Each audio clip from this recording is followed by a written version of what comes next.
Welcome to Chok Muay Chats, episode 15, the season finale of season 1. I'm here with the king of the north, the scalp taker, Nico Carrillo, hailing from Scotland, coming over here to Japan for his camp against probably the biggest match of his life at the moment. So can you tell us a little bit about what's about to happen in 2 weeks? I'm fighting Nong O, who's arguably the best Thai fighter of the last decade, of the last 2 decades, because he was about when I was in school only 10 years ago, and he was in like the golden era in the stadiums fighting for the titles, and then he retired and he came back, and then he just came back with like a new lease of life, and he's, even in his old age, still dominating in one championship. Like, he only just got dethroned this year. He's had what, 9 or 10 one championship defences, so he's still been the king for the last fuck knows how long. Now, this isn't the first golden era or stadium legend you fought. I mean, you fought Sexan before. Does this help? Does having fought Sexan and winning against somebody like Sexan help you prepare for somebody of, you know, enormous stature like Nong O? I mean, it probably helps, but I think you just need to, like, Nong O has also mastered the 4-ounce gloves. So it's like, it's just different fighting Nong O. I think he's the one and only Thai who's mastered fighting with the 4-ounce gloves on. With Sexan, I knew I wasn't going to get hurt. I was afraid I would maybe get dragged into a war or something like that. I knew I wasn't ever going to really get hurt. But with Nong O, like, this guy's got power and he knows how to put his combinations together with the small gloves on. So I would say the magnitude for me is bigger. It is a bigger fight, point blank. It's also for the number 1 spot, obviously. Next gets probably the title. So just the whole magnitude of the whole fight is just, it feels a lot bigger for me.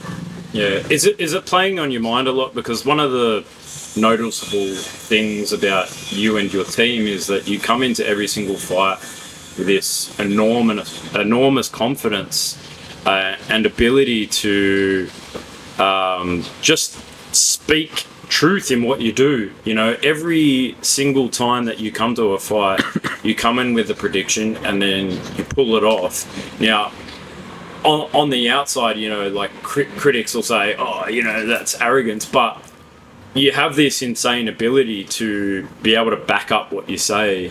So does this fight shake you at all, or is this just another body in front of you on the canvas? It's not just another body in front of me on the canvas. It is. It's another man in the way of my destiny. That is what I believe in. Although I do know that it's Nong O. That is in my mind, that it is Nong O. But I feel like with the other ones you've seen me so, and I'm still confident, I'm not saying I'm not confident and stuff. I think I'm a bit more wary this time. But I do believe it will play into my hands. I believe when I'm nervous and I'm cagey is when I'm at my most dangerous. At this point right now, I just want to be stood in front of him, and I just want to get on with the fight now. I've just been training for so long now, and it's like just so long, the anxiety of this one day. I just wish it would come now. Yeah. As far as you say about obviously always predicting and coming and always backing up what we do, that comes from belief. But belief isn't delusional. Belief is built. Does that make sense? Yes, yeah. So I don't believe, I couldn't just come in here and just dilly-dally about and believe that I'm going to beat Nong O. The belief, every time I come into a fight and I say I'm going to do something, it's because I build belief in that fight camp. And not in that fight camp, outside the fight camp, I'm one of the most hard-working people there is. I get told that all the time. I know I am because of what I go in and do in fights. But yeah, like I said, belief is built, and it's built in the stuff that you do outside the camp, inside the camp. It's the sessions where you don't want to carry on, you're hurting, you're mentally down, but you just keep attacking, you just keep showing up. That's where the belief is built, and then after the session you say to yourself, I honestly did not know that I had that in me today, but I showed up and I done it. That's where the belief is built. Yeah, it's really interesting you say that, because, you know, a lot of guys will come in and they'll say, oh, I'm going to be world champion, I'm going to be this, I'm going to be that. And then they have, you know, they can say it, and there's kind of like a bit of psychology and, you know, repeating to yourself that you're going to be able to do it. But you saying that, you know, that belief has to be built from the consistency of putting in the work. That's what separates champions from the sayers, the doers from the sayers. You know, it's one of the things that I always say to people. You got to be able to put in the work to be able to, you know, push that belief and get further and get further. 100%. Like statues are made of people who are different, great people. They're not made of ordinary people. You know what I mean? You see these like the big statues and amazing monuments of people. It was people that stood out. You know what I mean? It's not ordinary people. So if you want, but standing out isn't just like it just happens. To stand out, you need to be willing to do stuff that no one else is doing. Like that's it. People just see maybe a 30-second clip on Instagram. You go, oh, whatever. But they don't see the years of hard work. Don't see what happens in a fight camp. Injuries, self-doubt, all this stuff. Brave face. They don't see this, but that's what it takes to stand out. Yeah. You know what I mean? So that's the difference. People see that one side of it, but they don't see everything else. Yeah, it's interesting that you say that. You know, like statues are not made of ordinary people. Yeah, I wouldn't say you're an ordinary person. If anything, you're extraordinary. You know, I was talking to JP, your coach, on a few podcasts ago, and we were talking about the physical shape you're in. You're always in impeccable shape. Like if you, not that I swing this way. I'm getting married in 2 weeks, by the way. But you, not in 2 weeks, but I am getting married. You take your shirt off and you look in the gym and you look like a statue. You look like the statues of, you know, Michelangelo of mate. You're always in tip-top shape because you don't play into the vices of the normal world. You know, you're not a drinker. You're not a partier.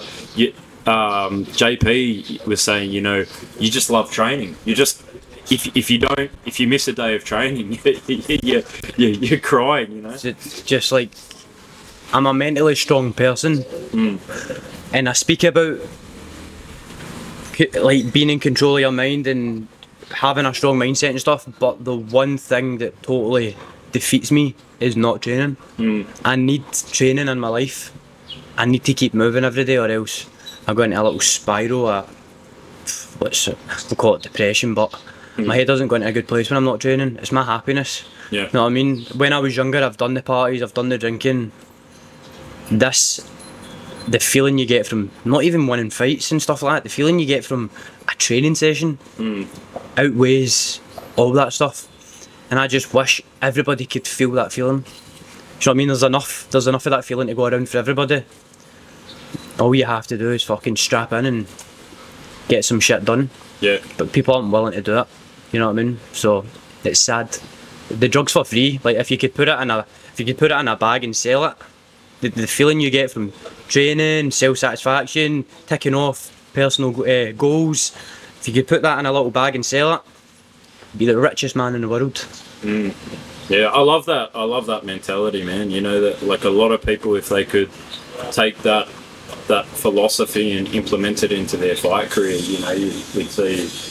I mean, we have a lot of monsters with that philosophy, but I mean, if a lot of young guys could separate the partying and all that stuff and just realise that, you know, that's short-term, you know, that's very, very short-term happiness, and this is a lifelong mission. The thing that they don't realise as well is when I used to party, I used to have over 100 friends. I can't count my friends now with 2 hands. Yeah. I don't have that many friends. That's because as soon as you stop the drinking and you stop being like them, you realise you're only having a laugh when you're under the influence. As soon as all that drinking and stuff goes away, you aren't the same.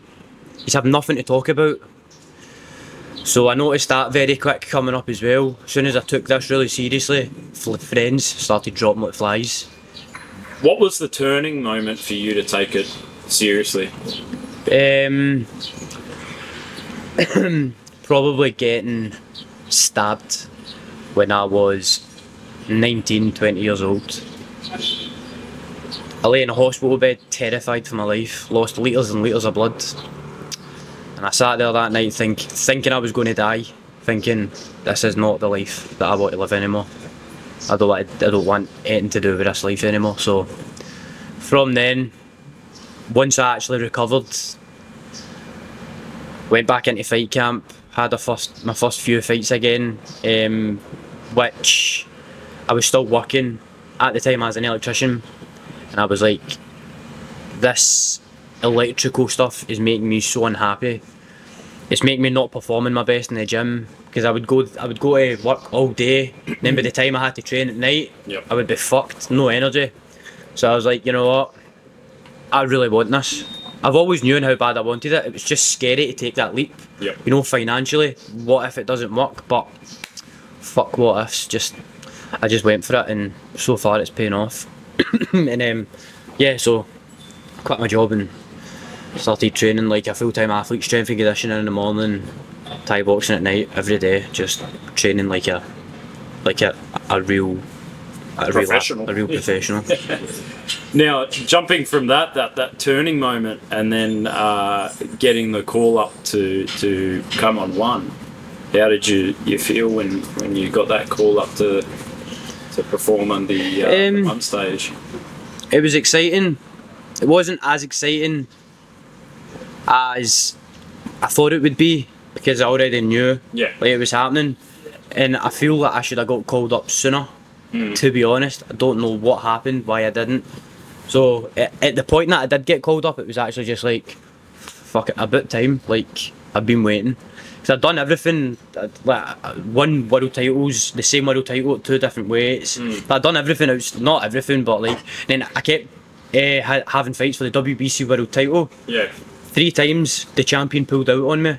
It's like, that wasn't meant to be. So it was like, right, what have I to do now? Like, so yeah, it was amazing when it happened, but it was just a matter of when for me, rather than if it was going to happen. Yeah, and then the first fight, you just steamrolled him, absolutely steamrolled him. Second fight was Muay Thai, and if you didn't notice, there's another one championship rostered fighter just in the background cooking some food. Muay Thai. What was the preparation like for Muay Thai? Because, you know, they call him the elbow zombie. He's, you know, well known to us Muay Thai fans, you know, as the elbow zombie. What was the preparation like for him? Preparation was perfect for him, to be honest. It was just about, we knew that he was like, he likes to pressure and walk forward. He does this like weird pattern when he walks, and he always lunges into his kicks. So it was just to get control of that pressure and just pick my shots, really. Yeah, we knew that he lunged into all his kicks. So as you seen in the first round, I started catching the kicks, making them pay, dumping them all the time.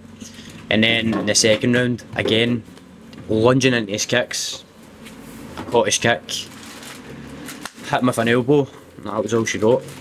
Yeah, it was a very interesting fight for me, because, you know, it was a very stylistically, you've got a really beautiful Thai style mixed in with this kind of your own makeup of explosive lateral movement that comes in and out. You're able to evade shots, but then you make your opponents pay for it. Is this something that's made up between you and JP, like a special sauce, or do you take inspiration from other fighters for this? What I would say is kind of your trademark style, you know. That's a good question. Probably it's just building through the years of just looking at other fighters, and maybe 1 week of training, try to emulate him. And then another week of training, try to do what he does, just pick bits, and then eventually it all comes together into my own style. Again, depending on the opponent, depends on how I'm going to fight as well. Once I came to one, I did have to work on my footwork a lot. Yep. Coming in against Furkan, we've done a lot of different kind of drilling that I've never done before. Footwork, a lot of like stuff with my strength and conditioning coach, like eye training and stuff, catching, like turn around, catching balls, just stuff that you wouldn't think tires your brain out. And then in and out boxing and stuff like that. So just the thing is with me is I'm a bit of a sponge. You only need to tell me to do something once, and then I'll go and I'll do it, and I'll make sure I'm always wary of it when I'm hitting pads, sparring, whatever. Yep. So as soon as we start drilling for something, I'm pretty sound at sticking to the plan. Yeah. And then obviously I'm a real quick learner. Yeah, that's how I'm here 10 years later. Yeah. From starting, I only started at 15. Yeah. So but yeah, that's probably that, and then just obviously when I see my shot, I take it. Yeah, you're very brave at taking those shots, you know, those what I would say traditionally unorthodox shots, because you don't tend to stand there 50-50 like, you know, normal Muay Thai guys. You know, it takes a bit of balls to be able to pull off some of those shots. You know, a lot of guys are a bit sort of tentative to be able to kind of work that footwork because they think they might get caught on the left end or something like that. But you know, you look at guys that JP's been working with, you know, like Alif I would say kind of emulates you a bit. He's brave in taking those shots. It's really cool to watch the evolution of Muay Thai at the moment. Yeah, I would say that probably is my style, and then now that JP's now working with Thais, he's trying to put it to them. Yeah. Because it's a great style for one championship with the gloves on. Yeah. As long as your blocking's good, you know, you can't do all this footwork and then you're eating kicks. Yeah. You still need to have the basics to a T, in my opinion. Yep. And then mixing that stuff with it. Yeah, I suppose with those, especially with the little gloves, there's not a lot of room for error. You got to be pretty on your game. 100%. Like for this fight with Nong O, like we've stripped it back. Yep. Right back to basics. Basics will win me this fight. Yep. So you went to one championship this morning over at Lumpini Stadium, and I saw on social media you ran into Nong O. How was that? Fun. Yeah. I seen there was a meet and greet, so I just skipped the queue. I tapped him on the back with his, they had these little posters that he was signing, and I tapped him on the back, and he looked at the poster, then looked at me, then looked at the poster, and then realised it was me, and then realised how big I was and went, oh! But at the end of the day, like, how can you, like, a lot of the time for me, the mindset going into a fight is I hate this guy. It makes it easier for me to get into that fight mind, like, fuck this guy, I hate him and all that. But how can you get in that mindset for Nong O? Do you know what I mean? He's a fucking absolute legend. He's an idol. You know what I mean? He's coming to the end. There's no hate. There's just no room for hate there at all. Don't get me wrong, come 22nd, I'll have a face of stone and I'll be ready to murder someone. Him. But, like, it's just all fun and games. It's business at the end of the day. We're here as entertainers. And I'm sure people were entertained with that video. Yeah, I'll tell you, it was very funny. I woke up in the morning and had a look, went, oh shit! No, that's awesome, you know, to have that. It shows good sportsmanship. It shows the other side of me as well that people don't see. I'm not a bad guy. People just fucking see me, again, 30-second clips on Instagram, fucking smashing pads, running mountains. They don't see the other side of me. I'm not a bad guy. No, I mean, I'm a nice guy. I'm a lover. If I had the choice, I am a lover, not a fighter. You know what I mean? That's what I would definitely say to my fiance who's watching this. I'm a sucker for love. You know what I mean? I'm a soft guy. Now, speaking of that, just a little bit off topic. How important do you think it is to have a good woman behind you? Because, you know, I'm pretty lucky. I've got a good supportive woman behind me who allows me to do all this stuff. Do you think it's important for fighters to have somebody to back you? I need to make sure I don't get emotional here. Anytime I think of my fiance, like, she's what holds it all together. In my opinion, like, if it wasn't for her, I don't know what I would be doing. The reason I'm so motivated, the reason I do all this is purely for her. That's what drives me. So, to answer your question, it is important, I feel, for... Look at all the greats in the world. I think I said this to you before. Yeah. You know what I mean? Like Conor McGregor with D. Devlin. They've always, even Dustin Poirier with his... all these great fighters have always got a solid woman who holds it all together. And not only that, it gives them a why. It gives, like, for me, at the start, fighting was all about me. Oh, I wanted to be famous, I wanted this, I wanted that. None of that matters to me now. And the reason I fight is for her. I want to take her out of her job. I want her to quit. I want her to have all the money. I want her to have all the happiness. I don't do this for me anymore. So having a woman there, like I do with Amy, it makes my why so much more important. Yeah, I remember you saying that, you know, a couple of months ago, you know, it gives you a purpose greater than yourself. Way greater. Yeah, that's So- amazing, man, because I definitely, you know, I know why I do all this stuff. You know, obviously I love helping out the boys, I love helping out you guys, but for me, it's about building better opportunities for my missus. That's all I think about, like, Yeah. like every day, like some days over here I don't want to get up for training and I'm tired, I'm mentally in a hole. I just think this isn't for me anymore. Like, Yep. this isn't for your fame, this isn't for your name, nothing. Everything I do now is purely for my fiancée. Yeah. And the day I quit my job, I promised her. I promised her all this. So I'm a man of my word. Yeah. And promise- I think that's what separates men from the boys. He's not doing it for yourself, doing it for somebody else. Exactly. Yeah. No, I love that, man. That's a really good quality to have. Especially, you know, at somebody like your age, what, you're only 25, 26 now? 25. Yeah, 25. You know, like if I had that mentality, I would be much more in a better place now. I wouldn't be as fucking fat as I am. The next question is, how's your camp going? I know it's a very stock standard loaded question for, you know, Muay Thai media, but how is this camp different from any other single one? This camp's completely different to anything I've ever done in my life before. Why? Because I'm away from Amy and it's been hard. I've been here for, come fight day, it'll be 5 weeks. Yep. She's flying out next week. I'm counting down the days, I can't wait. But it's been very hard.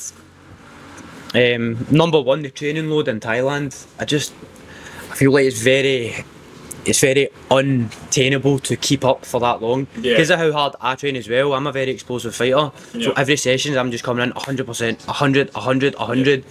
2 weeks later, that shit catches up with you. No, I feel like the recovery and stuff just isn't as good here as it is back home.